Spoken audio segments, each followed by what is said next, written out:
You ever find it ironic that us as dudes go through life, trying to avoid things that catch our balls, but then when it comes to fantasy football, we're trying to find the guys who catch the most of them. In this episode, talking about 5 guys that I love way too early here in 2022. Yeah. Analytics, off the chain, all the channels, not the same. Jake and Kyle, you know the name. Headliner Nation, we running the game.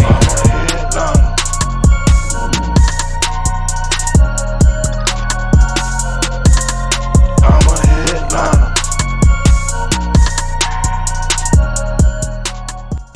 What is going on, Headliner Nation? Jake, Fantasy Headliners. Hopefully everybody's doing well out there today. We're talking about them ball catchers here in fantasy football. 5 guys that I'm really paying close attention to here throughout the offseason. Remember, it's super early. It's February. Things are going to change over the next few weeks and the next few months. So obviously, we're not locking anybody in right now, but these are some names to really pay close attention to. Got 5 guys we're talking about here today. However, after an opening like that, I can't do something like that and then not give you guys the opportunity to save some money over at manscaped.com. That's right. Use the promo code headliners at checkout, 20% off and free shipping. It's not just ball trimmers. They got shampoo, conditioner, body wash. They got deodorant. They got lip balm. They got fingernail clippers, nose hair trimmers. Whatever it is you're looking for, they have you covered. And now you get a little bit of money off using that promo code. But we're not going to waste any more time. We're diving right in to the wide receivers we're talking about here today. And the first guy is somebody who I made a short on earlier in the week. It's Jalen Waddle of the Miami Dolphins. If you like those YouTube shorts, let me know down below because it's the first one I ever did. I don't even know if I did it right. If you enjoy them, though, maybe I'll continue to drop some little nuggets here time and again. But Jalen Waddle is definitely a guy. Yeah, you can see his jersey right there. Definitely a guy I love. Way too early here in 2022. Last year, he finished as wide receiver 17 overall, but right now, he's moved all the way up to wide receiver 12 in the consensus pre-draft rankings here. So, like I said, obviously things are going to change, but a lot of people love themselves some Jalen Waddle. We don't want to overdraft Jalen Waddle, but we want to make sure we pay attention to him. As a rookie last year, hauled in 104 catches for 1,015 yards and 6 touchdowns. But remember, he didn't do it alone. It wasn't just one stud quarterback that he had. It wasn't just Tua even all year long. It was split between Tua and Jacoby Brissett. Yes, I know his name is Brissett, but I like calling him Brisket instead. So he still performed continually in this offense. He actually played 379 snaps out of the slot. I love me some slot snaps. Absolutely when it comes to wide receiver, because you open yourself up for those, mismatches in the slot where maybe he gets paired with a nickel corner, or maybe, God forbid, somebody wants to try to put a linebacker on him. Whatever it may be, he can really exploit those matchups and take a 5-yard slant to the house. We've seen him do it before. Those 379 snaps out of the slot were 15th most against all wide receivers in the NFL. Plus, he was second highest on his own team in targets with Mike Gesicki. Now, one thing we can currently say about Mike Gesicki, he's currently a free agent, right? He may not even be back in Miami. They should re-sign him, but that's a sidebar. As of right now, currently a free agent, and now they have a new head coach in Mike McDaniel who came over from San Francisco. I mentioned this in our podcast earlier in the week. I can see Jalen Waddle having a Debo-ish type performance, type role in this offense. Now, no, he's a lot smaller than Debo. He's not going to rack up those rushing receptions. However, end arounds, double reverses, I can see them utilizing Jalen Waddle a little bit in the running game at some point here this coming up season. Plus, honestly, right now, they don't have a solidified running game. They're not committed to one guy by any means in this backfield. So I'm super excited about one Jalen Waddle. As a rookie, he finished top 10 among all wide receivers in the NFL in routes run, targets, receptions, yards after the catch, and catch rate. He's definitely somebody who I'm paying attention to here early in the offseason. What about another guy? How about one of the least athletically looking wide receivers that maybe we've ever seen? You could probably walk by this dude on the sidewalk and not even give it a second thought. What about Hunter Renfrow of the Las Vegas Raiders? Now, this dude, he surprised a lot of people. A lot of people were surprised with him just this past year, but the stars aligned in 2021 for one Hunter Renfrow, right?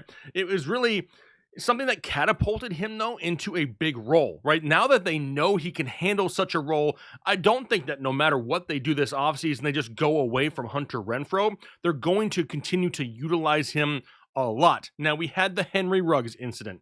We lost Darren Waller for 6 games. We had Kenyon Drake go down and miss 5 games. But Hunter Renfrow is not a one-trick pony. No, he is not. He's used to move the chains 100% because 51 of his 103 receptions resulted in a first down. But even crazier, and this is my own opinion, 60% of the receptions that Hunter Renfrow got in 2021 resulted in a first down or a touchdown. This dude is involved in this offense, and they're very reliant on him. They feel safe with him. Now, he is somewhat tied to Derek Carr. Seems like every offseason, the Raiders are just not attached to Derek Carr for whatever reason. Dude is very, very underrated, in my opinion, but they play in a division that's going to force a lot of throwing because it's a very high-powered division that's going to score a lot of points. Hunter Renfrow is definitely a name, once again, to pay attention to here in 2022. What about another young guy? All these guys fairly young, right? I mean, and that's the great part about the position because we don't have to worry a whole lot about, are they declining? Is this going to be the year that they fall off? Because all these dudes are fairly young. How about Amon-Ra St. Brown of the Detroit Lions? Now, this guy is like the definition of coming on strong at the end, right? He had 10 plus targets in his last 6 games of the season and also scored touchdowns in 5 of the last 6 games he played and finished as wide receiver 27 overall in fantasy football half PPR scoring. As of right now, it's preseason, it's early, but he's ranked as wide receiver 30. Now, during his Headliner U scouting report, and if you're not subscribed to Headliner U, you really need to because we break down all these rookies in depth over on that channel. I'll have a link down below in the description. But he was compared in that video to a version of Bobby Trees, Robert Woods. 112, a lot of people say, Chris, you're kind of reaching a little bit to suggest that he could be a star. And I mean, look, I get it. Robert Woods was a 2nd rounder, right? So, I mean, if we're talking about value purposes based on skill set, yeah, it doesn't match. But I really, truly saw so many of the same traits. And the fact that he's coming from the same school of body of work is there and how they coach up their wide receivers. So, I mean, the trajectory, he might be, even if I want to say it and put a caveat on it, he's a lesser Robert Woods, a poor man's Robert Woods. And he could still be very productive in the NFL with the Detroit Lions. And honestly, as we saw him play more and more and more this past season, that comparison is pretty fitting, right? He has that, that safety valve type feel to him. Plus, he also has the big play potential, just like a Robert Woods. Now, it's still the Lions, and they're always going to be losing. Right? It's the Lions. Let's be realistic here. They're always going to be losing. They're going to be throwing the ball a lot. Now, a lot of people want to look at this and say, hey, he really only produced because TJ Hawkinson was hurt.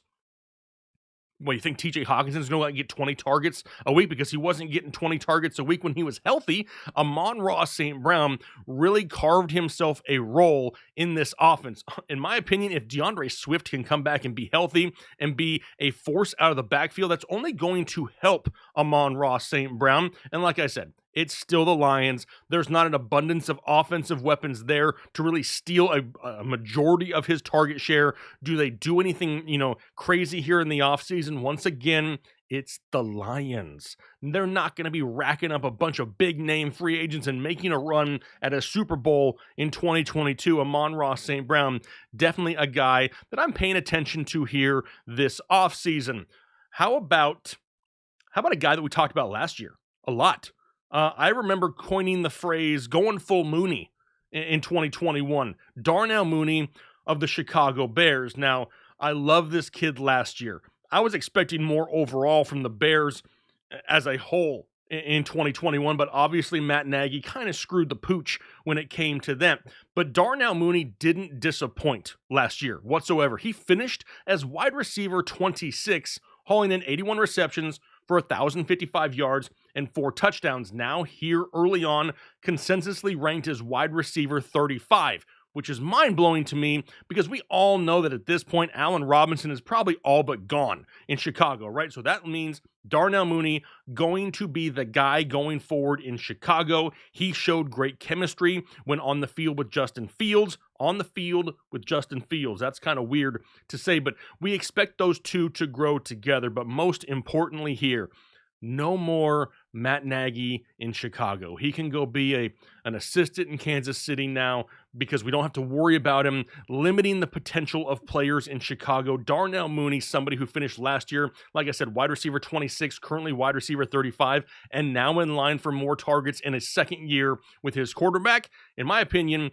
that's trending up. And to have him at wide receiver 35 is definitely a potential, something you just want to grab for your fantasy team. They're later in drafts. I love Darnell Mooney. Don't shy away from him here as of right now. What about, man, I feel like I'm going back to the well on this one. It's Gabriel Davis of the Buffalo Bills. Now, I want to believe that it is Gabriel Davis time in Buffalo. I want to believe that what we saw end of season in 2021 is something that Buffalo's like, you know what? Maybe we should do this more often because it works. I mean, I don't think anybody's really going to disagree with that, right? I mean, we said the same thing last year, but really they didn't start using him until week 13 of the season. But now Emmanuel Sanders is a free agent. You got Cole Beasley going into the last year of his deal.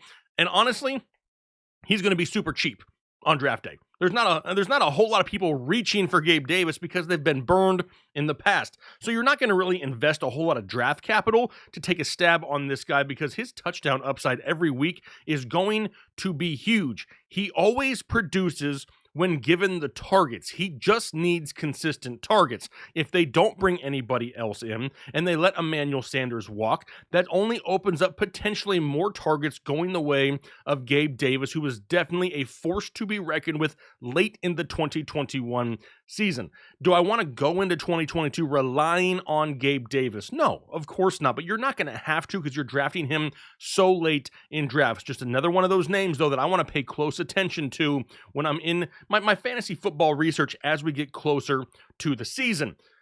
But there's a lot of names that we could talk about, right? There's a ton of wide receivers. Now, I'm going to have people say, well, you don't love Debo? I mean, I'm wearing the dude's shirt. Okay, of course I love Debo, but everybody loves Debo, and nobody's going to be forgetting about Debo. Nobody's going to be forgetting about Jamar Chase. A lot of other young wide receiver talents. Justin Jefferson. Yes, I love all those guys, but I'm trying to touch on a few guys that maybe may be a little bit forgotten in the offseason. Maybe they don't have that name recognition value that a lot of people want to talk about. We're going to talk about them because we're going to kind of keep them penciled down here and follow their progress throughout the offseason to see if they turn out to be some fantasy football studs for us here in 2022. Do me a favor, though. Leave a comment down below. What do you think about these 5 guys? Are you in on these 5 guys? Are you going to be paying attention to them? Or have you already crossed them off? Because let me tell you something. It's February. If you've crossed anybody off your draft list at this point, with the exception of Ronald Jones or something, that's it. Like there is nobody else. Devin Funchess firmly crossed off, right? Those guys, I get it, but nobody else should be crossed off because we've seen it in years past, right? We've seen in years past that even though some players can have some down years, some bad years, they can always bounce back, but we're always looking for those hidden gems. We're looking for those Deebo Samuels in 2021. Who's going to be this year's Deebo? Is it one of these guys? It could be, and that's why we're following them closely here throughout the offseason. So leave that comment down below. We appreciate the support here in the offseason. If you just found us, welcome to the community. Hit that subscribe button and make sure you check that bell notification so you know every time we upload a video. But hopefully you guys are having a great week so far here this week, a great day today. I look forward to talking to you later. Have a good one. Thanks.